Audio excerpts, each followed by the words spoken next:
رمضان متعلن سنات يا عبادة يا رحمة ورات بدعاء صلاة برتتين جواتا كالدون كنسين رمضان لجوش رمضان متول رمضان سموي مريتو فكتول رمضان مدرسات مرت قبزو رمضان يا الله ننكال يزو بقرآن دعاقتين يهدل اندايا ملتين በቁርአን ዱዓ ጌተን ይህድል እንዳያመልጠን በቁርአን ዱዓ ጌተን ይህድል እንዳያመልጠን በቁርአን ዱዓ ጌተን ይህድል እንዳያመልጠን ቢስሚላህ አሰላቱ ሰላሙ አላ ረሱሊላህ ውድ የአፍሪካ ቲቪ ተመልካቾች አሰላሙ አለይኩም ወራህመቱላሂ ወበረካቱ። ዛሬ ትንሹ ጾመኛ የተሰኘው ፕሮግራማችን ሶስተኛ ክፍል ይዘንላችሁ መተናል። የፕሮግራማችንም ርዕስ የሚሆነው እንግዲህ ታማኝነት ነው። እኔ ስሜ ቶፊቅ ቤሶ ይባላል። የምቀራበት ቁርአን ቤት ሳዕድ ኢብኑ አቢ ወቃስ መድረሳ ነው እና አሁን ወንድሞቻችን ራሳቸውን ያስተዋውቁ። ሰላሙ አለይኩም ወራህመቱላሂ ወበረካቱ። በቅድሚያ ስለተሰጠኝ እድል አመሰግናለሁ። ስሜ መሐመድ ነጂ ይባላል። የመጣሁበት ቁርአን ቤት ሙአዚሙ ጀበል መድረሳ ነው። ሰፈሬ ሚሊኒየም ሸጎሌ ነው። እሺ አሰላሙ አለይኩም ስለተሰጠኝ እድል አመሰግናለሁ። ስሜ እስማኤል መኪ ይባላል።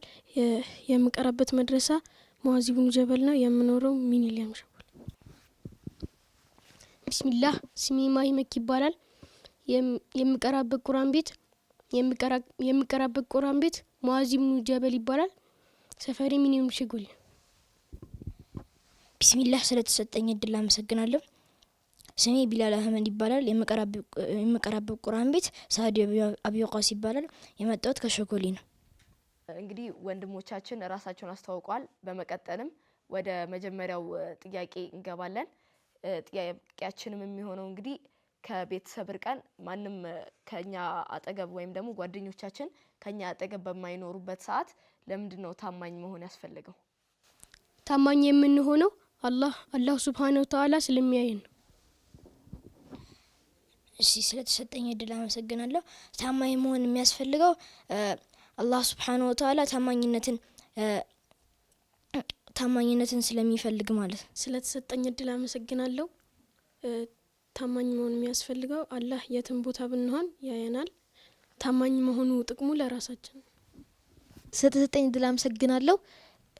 ማንም ከቤተሰብ ርቀን ከሰው ርቀን ብንደበቅ ራሱ ወንጀል ብንሰራ አላህ ያየናል። ጥሩ ስራ መስራት አለብን። ታማኝ መሆን አለብን። ወደ ትክክለኛው መልስ ስንገባ ይሄንን ከማንም ሰው ርቀን ወይም ደግሞ ከቤተሰቦቻችን ርቀን አላህን ወይም ደግሞ ታማኝ በምንሆንበት ሰዓት ይሄ ነገር ሙራቀባ ይባላል። ይሄም የሚሆነው እናትና አባት በአቅራቢያችን የሉም ወይም ደግሞ ማንም ሰው በአቅራቢያችን የለም እና ለምሳሌ ታማኝ ካልሆነን ምግብንም መጠጥንም ልንጠጣ እንችላለን። ምክንያቱም ማንም ሰው በአቅራቢያችን የለም ብለን ስለምናስብ ማንም አያየንም ብለን ቀጥታ የምንፈልገውን ነገር ለምሳሌ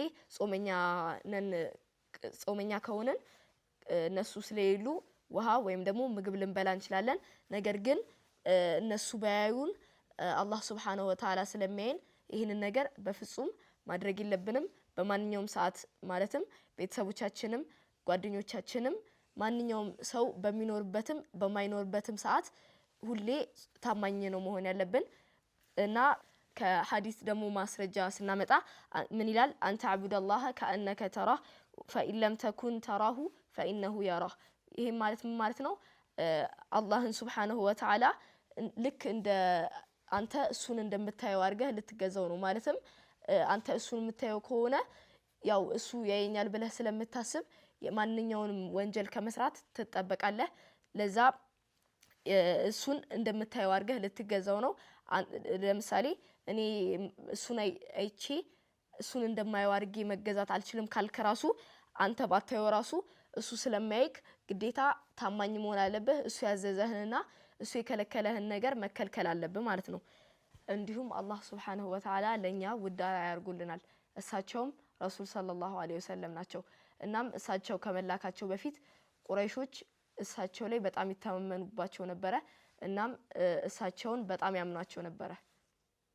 ስለዚህ እኛም እውነተኛና ታማኝ መሆን አለብን እና ለእናንተም ራሳችሁን የምትፈትሹበት ጥያቄዎችን ይዘንላችሁ መተናል። የመጀመሪያው ክፍል ውስጥ ብቻዬን በሆንና ውሃ ቢጠማኝ ለምን አልጠጣውም ነው። የመጀመሪያው ጥያቄያችን ይሄ ነው። ሁለተኛው ጥያቄያችን ደግሞ የሚሆነው ሰዎች ሳይኖሩ ሲቀሩ መልካም ስራ እሰራለሁ ወይስ አልሰራም ነው። እና ወደ ሁለተኛው ጥያቄ ስንገባ ብቻዬን በጨለማ ውስጥ ብሆን ማን ያየኛል? ክፍል ውስጥ ብቻዬን ብሆን አንድ ክፍል ውስጥ ብቻዬን ብሆን አላህ ያየኛል። እናም አላህ ከደም ስራችን በላይ ቀርብ። ብቻችን ጨለማ ክፍል ውስጥ ብንኖር ማንም ባያንም አላህ Subhanahu Wa Ta'ala ያየናል። ብቻችንን ብንሆን አላህ አያየንም ብለን እንትን መብላት ወይ መጠጣት የለብንም። አላህ የትም ሆነ የትም ያየናል። እንግዲህ የወንድሞቻችንን መልስ ሰምተናል እና ትክክለኛው መልስ የሚሆነው ብቻችንን ማንም በማይኖርበት ሰዓት ጨለማ ውስጥ ብንሆን ማን ያየናል ለሚለው ጥያቄ መልሱ የሚሆነው አላህ ነው። ምክንያቱም አላህ በማንኛውም ሰዓት ላይ በቀንም ሆነ በሌሊት በጨለማም ሆነ በብርሃን ላይ አላህ Subhanahu Wa Ta'ala ያየናል። ፕሮግራማችን በዚሁ ተጠናቋል። በቀጣይ በክፍል 4 አዝናኝና ቁም ነገር አስጨባጭ ክፍል ይዘንላችሁ እስከምንመጣ ድረስ ወሰላሙ አለይኩም ወራህመቱላሂ ወበረካቱ።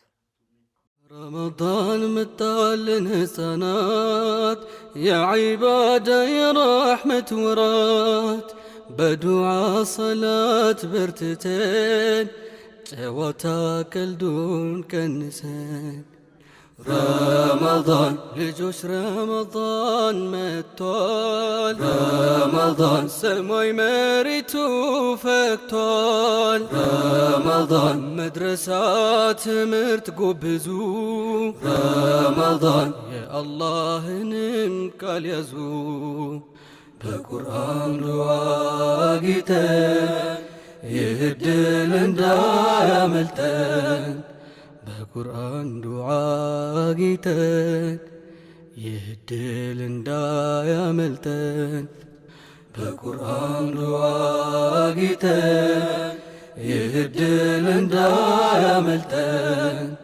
በቁርአን ዱዓ ጌተን ይህድል እንዳያ